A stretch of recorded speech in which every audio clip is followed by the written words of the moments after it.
Ramesh twelve Ramesh YouTube சேனலிலிருந்து கவிஞர் ரமேஷ் ராஜா ஆகி நான் இன்றைய பேட்டிக்கு முத்தோரை பாலடா சேர்ந்த பெரிய விவசாயி எம் ரவி அண்ணாவிடம் பேட்டிக்கண்ண வந்திருக்கின்றேன்.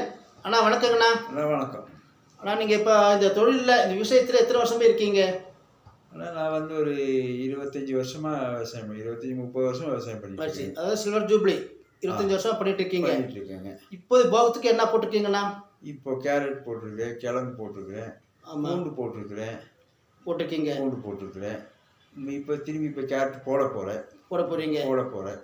இப்போ ரீசெண்டாக அதை சமீபமாக ஏதாவது அறுவடை பண்ணியிருக்கீங்களா? பூண்டு பண்ணோம், போன வாரம் பண்ணோம். போன வாரம் மார்க்கெட் பூண்டு ரொம்ப கொஞ்சம் கம்மியாயிடுச்சு. அதுக்கு முன்னால் வாரம் கொஞ்சம் பரவாயில்ல. போன ரொம்ப கம்மி, நாங்கள் கேள்விப்பட்டேன். ரொம்ப கம்மியாயிடுச்சு. இந்த மாதிரி விற்கும் போது அது லாஸ் தான் வரும். அதுக்கு இப்போ இயற்கைக்கு மாறாகும் போது இப்போ மழை இல்லாமல் ஒரு மாதமே எங்களுக்கு ரொம்ப கஷ்டமாக இருக்குது. அப்படிங்களா? ஆமாம், மழை இல்லாததுனால மழை அடிக்க வேண்டிய டைமில் இப்போ மழை இல்லை. முன்னால் நல்லா மழை அடிச்சிச்சு, ரொம்ப ஹெவி மழை அடிச்சு. ஆனால் இப்போ வந்து மழை இல்லை. இந்த ஒரு மாதம் மழை வேணும், ஆனால் மழை இல்லை. கஷ்டமாக இருக்குது. ஏன்னா தண்ணி ஓட்டி, டீசல் மோட்ரு, கரண்ட் மோட்ரு வச்சு தண்ணி ஓட்டி வேலை செய்யும் போது கஷ்டமாக இருக்குது. இருந்தாலும் கொஞ்சம் வெள்ளாமே ஏதோ விலை விற்றுச்சுன்னா பரவாயில்ல, விவசாயத்துக்கு பரவாயில்ல. சரிங்கண்ணா. இப்போ மழையே இல்லைன்றீங்க, உங்களுக்கு சொந்த போரு, இந்த கிணறு அந்த மாதிரி இருக்குங்களா?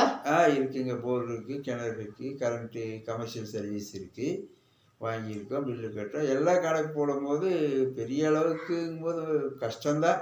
இருந்தாலும் தொழில் செஞ்சாகணும். விவசாயி பாடுபட்டு தான் ஆகணும். சரிங்கண்ணா. உங்களுக்கு இந்த கரண்ட் எல்லாம் இலவசமாக கிடைக்குதுங்களா? எப்படிங்க? இலவசம் அப்ளை ஆகிருக்கு, இன்னும் கிடைக்கல எங்களுக்கு. ஒரு சில விவசாயிகள் கிடைச்சிருக்கு, முன்னால் பண்ணவங்களுக்குலாம் கிடைச்சிருக்கு. நாங்கள்லாம் கொஞ்சம் பின்னால் பண்ணோம், அதனால் இன்னும் கிடைக்கல. கிடைச்சிரும் அப்படின்னு நம்பிக்கை இருக்குது.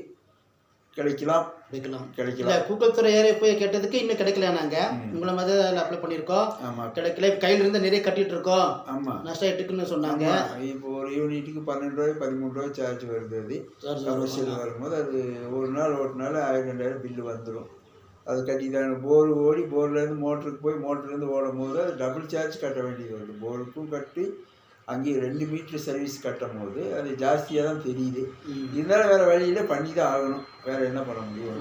கஷ்டப்பட்டு தான் நம்ம விவசாயம் பண்ண வேண்டியதாக இருக்குது. சரிங்கண்ணா. இப்போ உங்ககிட்ட மேன் பவர் ஆளுங்க நிரந்தரமாக எத்தனை பேர் இருக்காங்க? நிரந்தரமாக ஒரு 8-9 பேர் இருக்கிறாங்க. ஆளுங்களுக்கு கொஞ்சம் அட்வான்ஸ் பணம் கொடுத்து வச்சுருக்கிறோம்.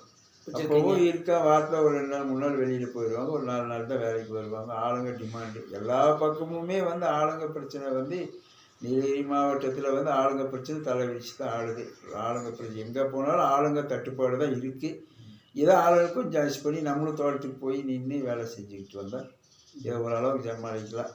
ஆளுங்க இல்லாத பட்சத்தில் இதை வந்து சின்ன சின்ன வேலைகள் நாங்கள் செஞ்ச மருந்து அடிக்கிறது, இது தண்ணி கிண்ணி ஓட்டுறது, இது நம்ம செஞ்சுக்கிட்டால் இதை கொஞ்சம் சமாளிக்கலாம். எல்லாத்துக்குமே ஆளுங்க கொஞ்சம் கஷ்டமாக தான் இருக்குது.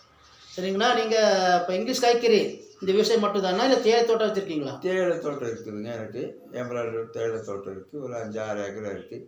அதுக்கும் ஆள் இல்லை. அதை வந்து லீஸுக்கு கொடுத்த மாதிரி தான் கொடுத்துருக்கேன். வேற ஒருத்தருக்கு அந்த லோக்கல் ஏரியாவில் இருக்கவங்களுக்கு தோட்டத்தை வந்து கந்தாயத்துக்கு கொடுத்த மாதிரி கொடுத்துருக்குறேன். பார்க்க ஆள் இல்லை. அதனால் வந்து கொடுத்து இப்போ நவீன முறையில் மிஷினெல்லாம் வந்திருக்கு எடுக்கிறாங்க. இருந்தும் ஆள் தட்டுப்பாடு தான். அங்கே ஆள் தட்டுப்பாடு இருக்கிறதுனால அது கொஞ்சம் கஷ்டமாக தான் இருக்குது. வேறு வழியில் நான் இருக்கிறது ஒருத்தர் இருக்கிறேன். இப்போ இங்கேயும் பார்த்தா அங்கேயும் பார்க்க முடியாது. அதனால் அந்த தோட்டத்தை வந்து லீஸுக்கு கொடுத்துட்டேன். சரிங்கண்ணா. இப்போ உங்களுக்கு வயசு என்ன ஆகுது? எனக்கு 58 வயசு ஆச்சு. 58 வயசு ஆகுது. இப்போ ரிட்டையர்ட் ஆகிற வயசு. ஆமாங்க. இப்போ இந்த வயசில் இப்போ நீங்கள் தோட்டம் போய் வேலை செஞ்சுட்டு இருக்கீங்களா, இல்லை மேற்பார்வையோட? சரியா, தோட்டத்துக்கு வேலை செய்ய முடியறதில்ல. தோட்டத்துக்கு போய் காலையில் சாயந்தரம் தோட்டத்தில் இருக்குவேன். ஆளுங்க இருக்காங்க, வேலை செய்கிறாங்க. சின்ன சின்ன வேலைகள். இப்போ ஒரு மருந்து அடிக்குது, ஒரு 4 டேங்க் மருந்து அடிக்குது, தண்ணி விடுறது, அதெல்லாம் இதெல்லாம் நான் பார்த்துக்குவேன். இதெல்லாம் நீ வேறு வழியில் இதெல்லாம் நான் பார்த்துக்குவேன். தோட்டத்துக்கு போயிட்டு காலையில் ஒரு நாள் தோட்டத்துக்கு போயிட்டு வந்துட்டு அப்புறம் 11 மணிக்கு திரும்பி தோட்டத்துக்கு போவேன். மதியானம் வந்து சாப்பிட்டு தோட்டத்துக்கு போவேன். போகணும் வரணும். இதாங்க ஒரு நாளைக்கு எல்லா தோட்டத்துக்கும் போயிட்டு வந்துடுவேன். 6-7 ஏக்கர் தோட்டம் போடுறதுனால எல்லா தோட்டமும் போய் பார்த்துட்டு வந்துடுவேன். சரி, உங்களுக்கு ஓய்வு இருக்குங்களா இல்லையா?